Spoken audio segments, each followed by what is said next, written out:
From the School of Journalism and Mass Communication at the University of North Carolina at Chapel Hill, this is Carolina Week.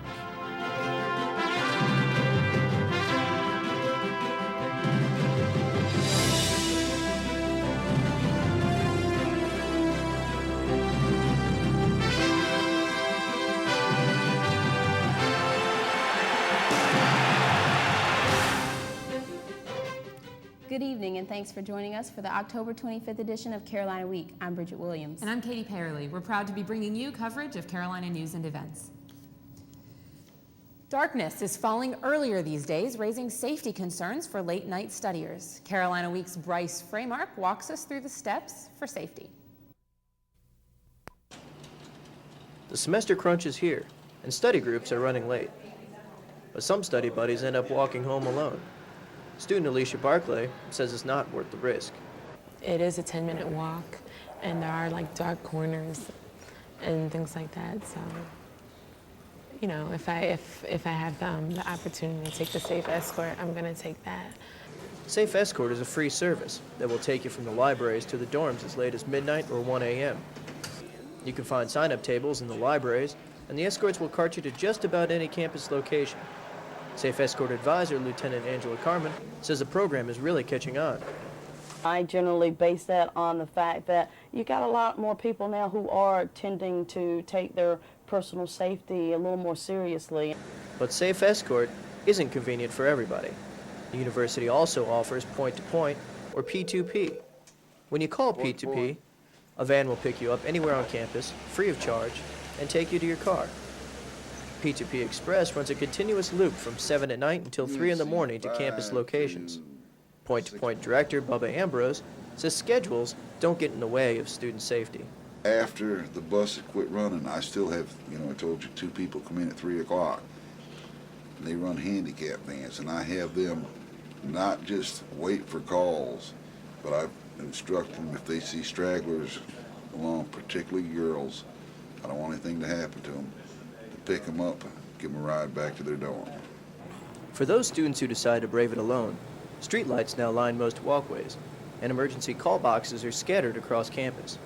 While these precautions make the trip safer, campus officials stress that using common sense is still the best way to avoid trouble. Making the most of these free campus programs will help ensure that no one will have to face the dangers of the night alone. In Chapel Hill, I'm Bryce Freymark, Carolina Week. To call for a ride, dial P2P Dispatch at 962-7867. For a Safe Escort ride, stop by Davis Library between 7 p.m. and midnight, or the Undergraduate Library between midnight and 1 a.m. Leaders in Chapel Hill hope to make crossing the street safer with some new additions. Last week, city workers installed crosswalk signals at the intersection of Franklin and Columbia Streets. Now, instead of guessing when the light will turn green, pedestrians can look at the clock, which tells them exactly how much time they have left to cross. So far, though, only this intersection has the new signals. Even with the upgrades, officials still urge pedestrian safety at every crosswalk. They say safety happens only if people follow the signs. The statistics are in, and now you can look on the web to find out how safe your school is. This week marked the deadline for colleges to report their campus crime statistics on a new government website. The U.S. Department of Education provides the website so you can access reported criminal offenses for more than 6,000 colleges and universities. Schools that fail to accurately post their information face a $25,000 fine for each unreported crime.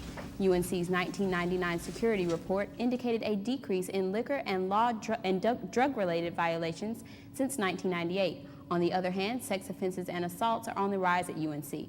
For more information, access the site at www.ope.edu.gov/security. The Supreme Court said almost 50 years ago that segregation was illegal, but does it still exist? Carolina Week's Angie McKinney has more on the issue of segregation here in Chapel Hill. Black students sit together in class. White students eat together in Lenore. Are these students segregating themselves? UNC senior Courtney Rollins has a definition of self-segregation. I think self-segregation is almost a conscientious effort to chill with someone of your same ethnic background or race or whatever you want to call it. Student opinions vary as to whether or not this is a problem.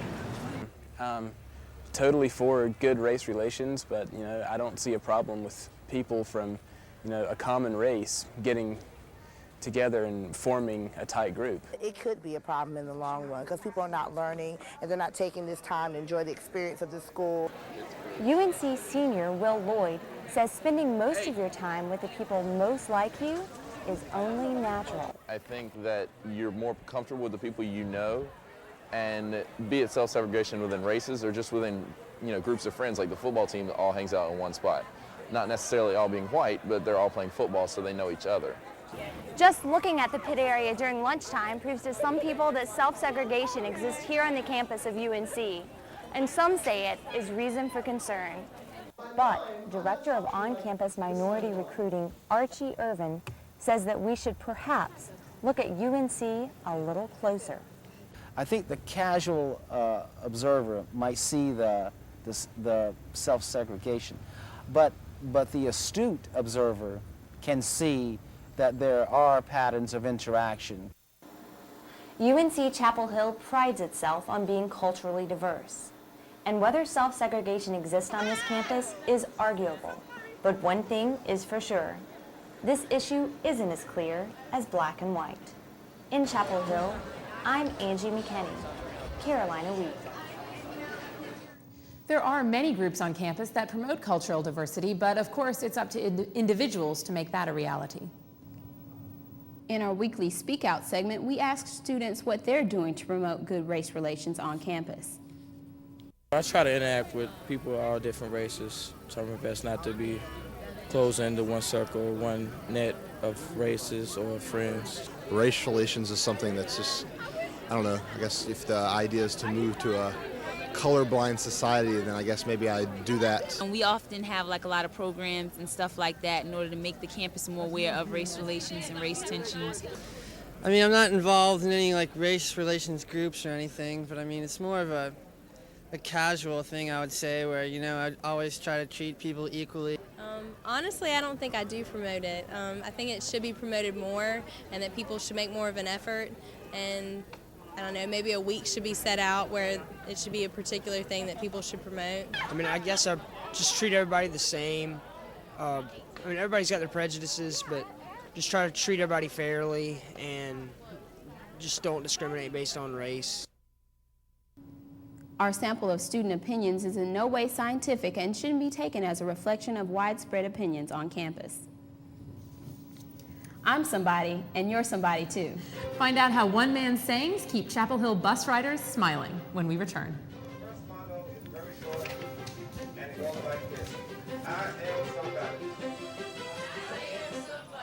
What services come to mind when you think of the American Red Cross? The Red Cross does blood drives, don't they? They help out with natural disasters. Giving blood. Tornadoes and hurricanes. Blood. Natural disasters. I'll bet you didn't know that the American Red Cross also provides emergency services for military families and delivers health and safety instruction in first aid, lifeguard training, and CPR. Contact your local Red Cross chapter to learn more about the services they provide. Hey, there are a lot of ways we can help our community. Spending our money in Orange County, whether it's filling up the car or shopping at local businesses, helps maintain our roads, improves our children's schools, and creates jobs. Spending your money locally helps us all in a big way. So remember, shop Orange first. Keeping people thinking about problems caused by cancer is the focus of Carolina Cancer Focus. The UNC student group kicked off Cancer Awareness Week by having students make patches for a cancer quilt. Students can visit the Carolina Cancer Focus tables in the pit to learn more about cancer, grab a donut, or decorate a patch. All of the money raised during Cancer Awareness Week will be donated to the Lineberger Cancer Center at the UNC School of Medicine and will go to cancer research. Talk show host Larry King goes live every weeknight on CNN. King broadcast live on the UNC campus this past week at Memorial Auditorium to a packed house. School of Journalism Dean Cole introduced King as the first Earl Wynn Distinguished Lecturer. King began his lecture like he begins all his shows, getting comfortable. Audience members expected a speech about ethics in television news, but King told personal anecdotes about his broadcasting career instead. King answered questions from the audience members at the end, saying there's one person he'd love to interview on his show. God. Could you, if we could get God, oh my God, if we could get God.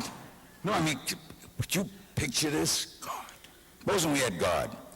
No, just Larry King Live, Tuesday night, tonight, God, right? After the lecture, King greeted UNC students, signing autographs and posing for pictures. The votes on this year's senior class gift are in, and the results are, well, fishy. The class of 2001 has voted to leave a wall-sized aquarium in the student union as its gift to the university. Senior class officers are working to incorporate the idea of the gift into the plans for renovation of the union. Companies are already making bids for a contract to design and maintain the aquarium. The cost of the upkeep will depend on the size of the aquarium. A 6-foot tank like this one costs about $2,000 to build and $85 a month to maintain. What do Springfield and the pit on UNC's campus have in common? Both are places the Simpsons can call home. A popular TV series came to life in the pit. Students participated in the Dope-cathlon, an afternoon of activities inspired by The Simpsons. Some students dove into dozens of donuts, trying to eat more of Homer's sticky favorites than any other student. Some students answered Simpsons trivia question in competition for first prize, their image drawn by The Simpsons creator, Matt Groening. Even Homer himself made an appearance, leaving a trail of empty donut boxes in his path. The motto man of Chapel Hill Transit keeps his passengers smiling. I'll show you how he does it. Meet Robert Moore. This 55-year-old uses mottos for the day as motivational tools to make his passengers' day brighter. He says his purpose is a simple one. Make people smile, that's the main thing. Because when you say, I am somebody, most of the time people smile. Moore started his mottos almost 4 years ago when he started working in Chapel Hill. He has received a lot of praise for them, and he has a memory book to prove it. Regina Roach says the sayings have a positive effect on her. I've been there several times where I've been in a bad mood and it makes me smile. Some passengers just can't be cheered up by Moore's mottos. For some people, it's motivational, but I guess probably on my not so good days, I wasn't really in the mood. Other passengers say the interaction helps them meet new people. It's a good way for us to interact with the people that work in the school. Normally you wouldn't speak to people on the bus, but he gets people to speak to each other. And I think that's good. What's next? He's encouraging a smoke-free day for UNC's campus because I will say no to smoking today. So I will have clean lungs for tomorrow. I have clean lungs for tomorrow. And Moore wants us to realize that tomorrow is important because each of us is someone. And Moore didn't stop with the folks of Chapel Hill. He also has a Mottos of the Day webpage for the entire world to see. That sounds great. I'm going to have to go check that out. Yeah, see what he has to say. Yeah, it's really cute. I looked at it. It's at geocities.com. Great. All right, Carolina's basketball team has a Subway World Series of its own. Carolina Week's Ayanna Bank has those details still to come. But first, Carolina Week's Lee Ringer has your weekend forecast next. Don't expect too many changes. You can still enjoy some nice outside weather.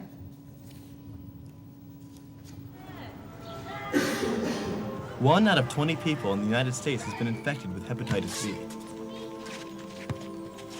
2 billion people in the world have had hepatitis B in their lifetime. 80% of newborns that are infected with hepatitis B are likely to have it for life. More people are infected with hepatitis B than HIV. Many people have it and don't know it. There is no cure yet, but it is preventable, and there is support and treatment. For more information, visit our webpage or email us at info@hepb.org. Every 18 minutes, another name is added to the list of persons waiting for life-saving organs. In North Carolina, your decision to donate will not be carried out unless your legal next of kin gives consent at the time of your death, even if you've indicated it on your driver's license with a red heart. Share your life, share your decision, so that your wishes may be carried out for you and someone else's wish can come true.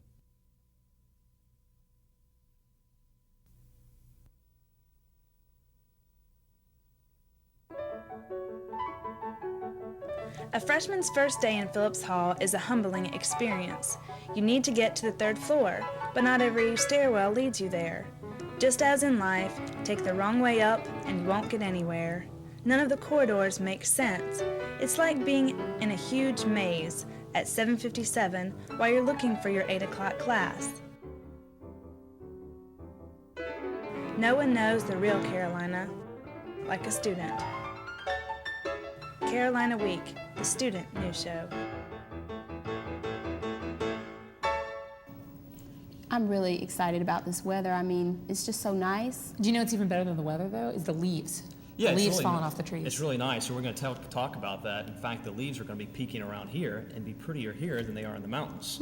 Oh. And it's going to be a nice weekend to check that out, news. too, and we'll talk about that in just a moment. But we have had some dry weather, and that brings us to our weather question for today. How long has it been since we've seen rain? It has been quite a while. Now, this week, we did pick up 1/100th of an inch of rain on Wednesday, but, or actually, that was Tuesday.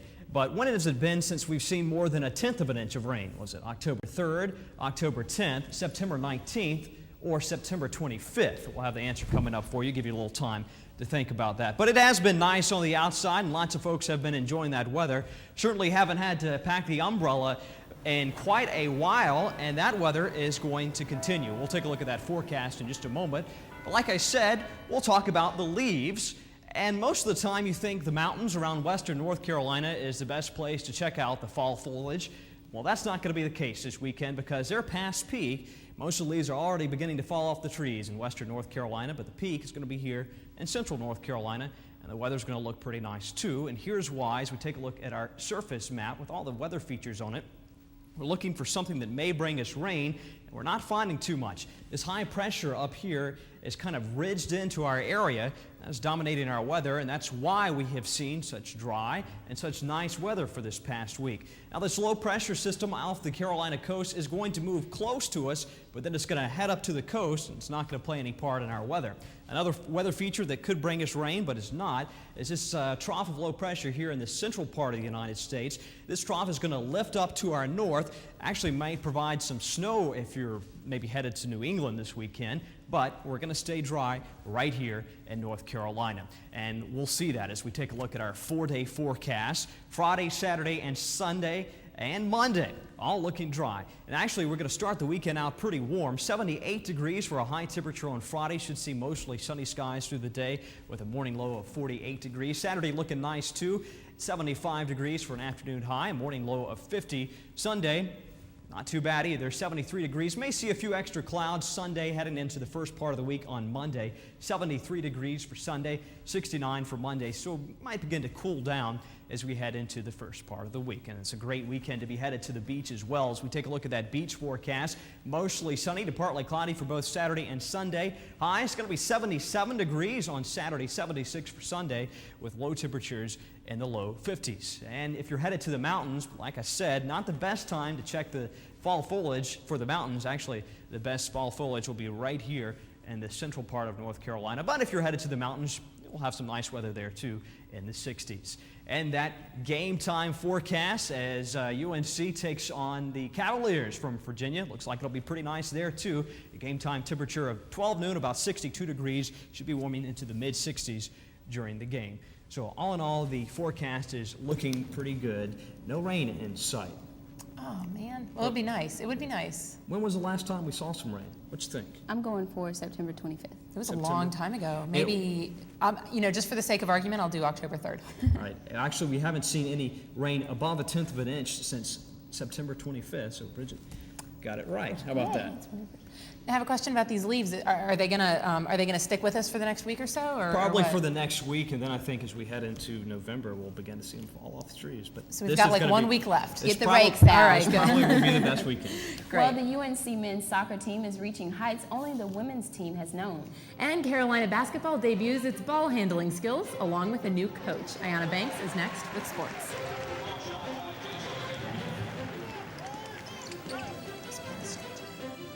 Regardless of our age, gender, race, or sexual orientation, AIDS affects everyone. Patsy's son died of AIDS, but she is determined to combat this disease.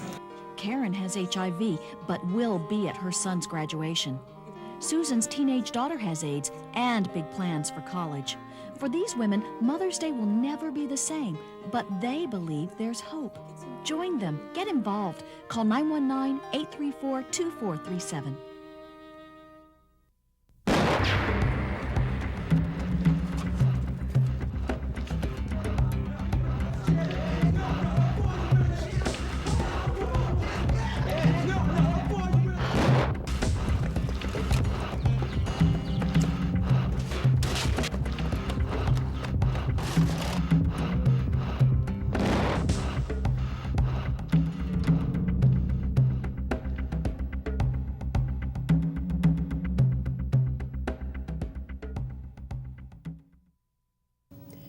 Well, it was a big weekend for Carolina sports, huh? Yeah, Ayanna, we got a good sneak peek at the men's basketball team. And we also got a good glimpse of our new coach. Only 3 Tar Heel coaches have ever led teams onto the Smith Center floor. Carolina Week's Devin Bigginess has the story of the most recent of the 3. The Coach Doherty administration at Carolina has officially begun. At this past Saturday's blue-white inter-squad scrimmage, the first Doherty-coached Tar Heels took the floor. Coach D has some Carolina championship experience as a star of the 1982 national championship team. He says continuing this tradition at Carolina is one of the most challenging and fun parts of this job. It was pretty neat to actually step on the floor for practice. To conduct my first practice was a very exciting moment for me, and to work with these players and work under all these championship banners and retired jerseys. It's a great experience that I'll never forget. This year's team is ranked in the top 5 in the country in most polls.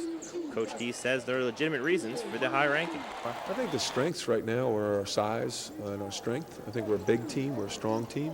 Many players on this year's team also played for Coach Guthridge last season and says there are differences between the two. Coach Doherty, I believe, brings a little more fire, a little more intensity in practice. You know, he's the same. They have the same pattern and going boom, boom, boom straight from each station. Coach Doherty is more get after it, but same system, still Tar Heels, still doing the same things. The last time we saw Coach D on the court before the blue-white game, he was coaching the Fighting Irish of Notre Dame. He says that he's already noticed some differences between Notre Dame and Carolina. I think the biggest changes occur away from the court. The biggest changes are what's going on in the office, the phone calls, the letters, the requests for your time, you know, those kind of things. There's more interest in North Carolina basketball. Expectations are high in Chapel Hill, as they almost always are, and fans are excited about the beginning of a new era. Carolina Blue faithful hope that Coach D's teams add a few more banners to the rafters of the Smith Center. In Chapel Hill, I'm Devin Bigginess, Carolina Week.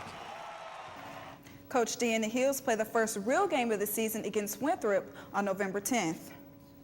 With the end of the October looming, the Major League Baseball season ends with its Fall Classic, this year a Subway Series. UNC's baseball team is also concluding its fall practices with a World Series of its own. The Tar Heels split into 2 squads for a 5-game series to cap a fall of individual and team practices. The Carolina version of the Mets and Yankees squaring off at Boschheimer Stadium for team bragging rights and to allow freshmen to get game experience.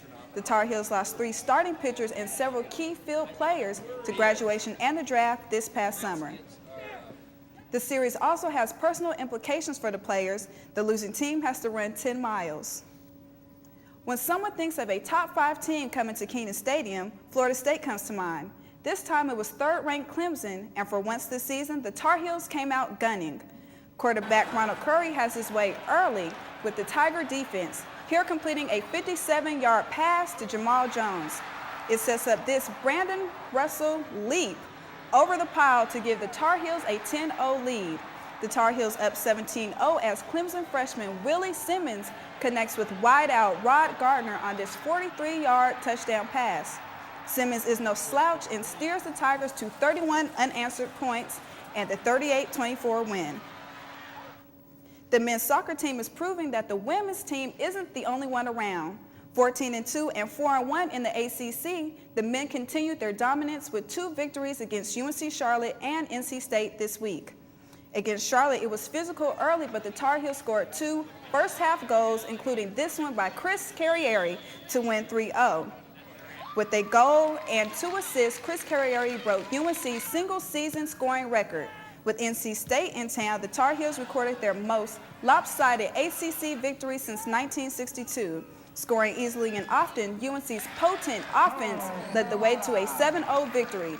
Star striker Carriere is proud of his single-season scoring record. 3 goals on. It's definitely something that I honor, and as I was getting closer and closer, I stuck my head into it and said, look, keep producing your points and you're going to get this record. Carriere is also the candidate for ACC Player of the Year, so the men's team is really coming up this year. All right, yeah, it looks like they're catching up with the girls and Mia. Yes. Yeah. Well, it's almost that time of year again, All Hallows Eve, or otherwise known as Halloween. Find out how UNC students are deciding what's the right costume for the big night when Carolina Week returns. They forgot about it.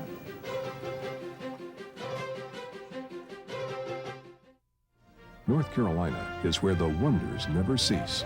It's where visitors and residents alike can be touched by these things and always remember the embrace of clouds around a mountain peak, sparkling water forever in a hurry, a bridge less traveled, an enchanted wetland forest, and a place where the sun meets the sea.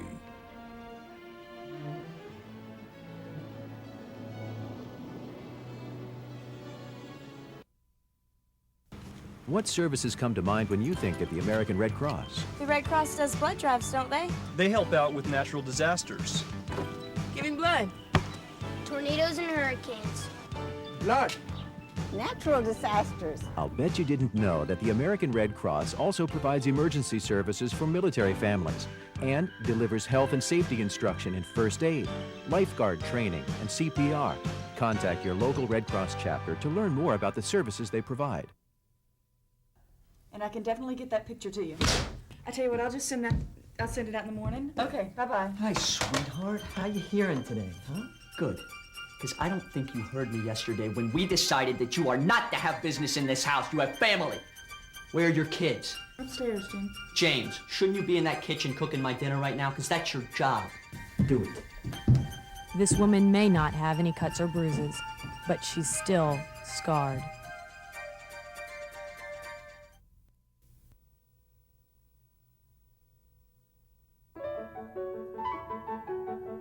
A freshman's first day in Phillips Hall is a humbling experience. You need to get to the 3rd floor, but not every stairwell leads you there. Just as in life, take the wrong way up and you won't get anywhere. None of the corridors make sense. It's like being in a huge maze at 7:57 while you're looking for your 8 o'clock class. No one knows the real Carolina like a student. Carolina Week, the student news show.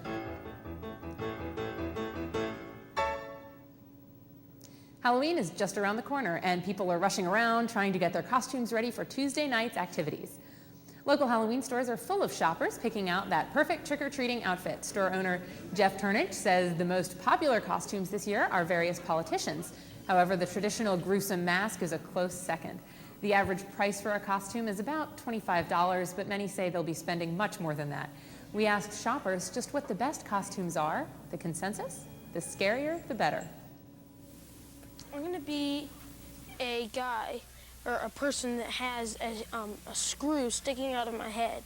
I want to be a vampireness because of it's real scary. I would like to be a Super Saiyan Vegeta, but we're not really having very much success. That's really cute. What are you going to Franklin Street as? I'm actually going as a little kid. I'm thinking about dressing up as a boat anchor. What do you think? So you're going to be an anchor for Halloween. Yeah. Go figure. All right. That'd be great. Wow. Well, Halloween should be a fun one this year. Yeah. Definitely. All right. Well, thank you for joining us for this edition of Carolina Week. That about does it. Till next week, have a good week. Good night.